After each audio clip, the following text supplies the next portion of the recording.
Hi guys, hi mga ka-traders, magandang yaman po sa inyong lahat, no? At mapagpalang araw po sa inyo. So ngayon nandito po tayo sa Uptown BGC, sa Uptown Mall, and we went to JP Morgan Chase BGC. Kaya kaharap lang po natin, ano? So makikita niyo po dito, yan yung pinuntahan po natin, the largest bank in the world. Na meron sila ditong corporate center dito sa BGC, ano. So ngayon, binigyan lang nila tayo, no? Umattend tayo ng Find Your Pitch 2025 in Human Resources. Ayan. So, ito po, binigyan nila tayo ng unbox tuloy, you know? I-unwrap na po natin. So, makikita natin dito na meron silang binigay po, no? Na notebooks or na notes. JP Morgan yan. And also, we have here the global footprint. Mali, baliktad pala. So, ayan.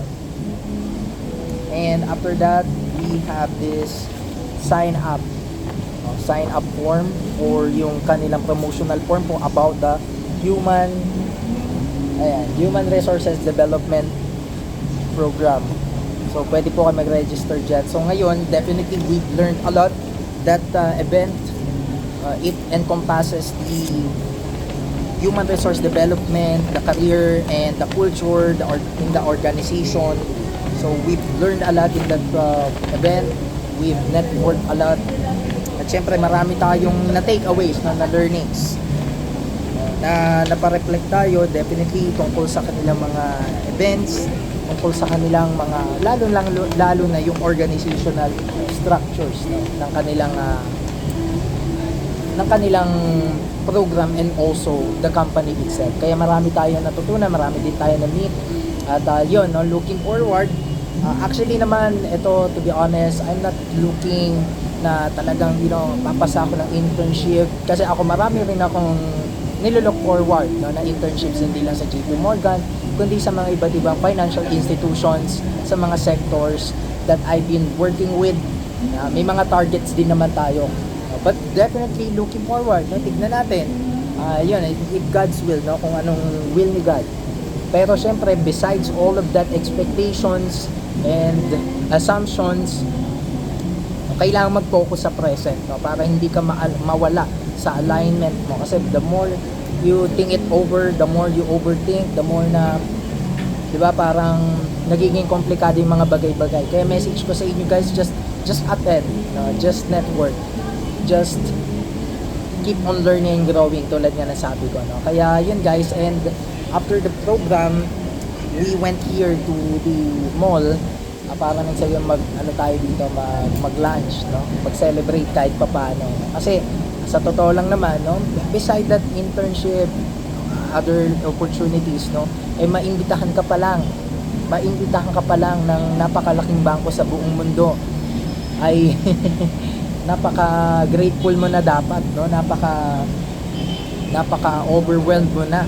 So, kaya naman syempre, sineselebrate natin to dahil bibihira ang mga estudyante na mabigyan ng opportunity na gano'n, no? Especially, hindi naman tayo sobrang galing when it comes to academics, no? Ginagalingan natin sa life, ginagalingan natin sa career natin, no? But besides that, yun guys, no, ano pa bang abangan nyo sa akin personally, professionally, in my career and in my content creation journey? We will be more active, no? Be active in our social media accounts. Although yun nga, hindi masyadong mataas yung mga expectations sa akin, pero ginagalingan pa rin natin, no? Just doing our best every day. So kaya yun guys, although yan, malapit na ako maging graduating student. I've been attending a lot of seminars, webinars, certifications, certificate programs, so a lot of learnings to come, no, na kailangan pa rin natin yan. So kaya yun lang guys yung pinaka-update sa akin. Marami pa tayong gagawin ng mga vlogs, ng mga partnerships, collaborations. Kung ano man ang mangyari, no, matanggap man sooner or later o hindi, walang problema sa akin yun. What's really more important is okay ka ngayon, ginagalingan mo, wala kang sakit, at okay ka naman sa financially, sa family mo, that's all of it, no, na pinagpapasalamat natin sa araw-araw. So yun lang guys, once again, JP Morgan, thank you po sa opportunity at sa mga na-meet ko kanina, and looking forward for more events and opportunities. Yan. So yun lamang po guys, abangan nyo pa yung mga next vlogs po natin. Thank you guys!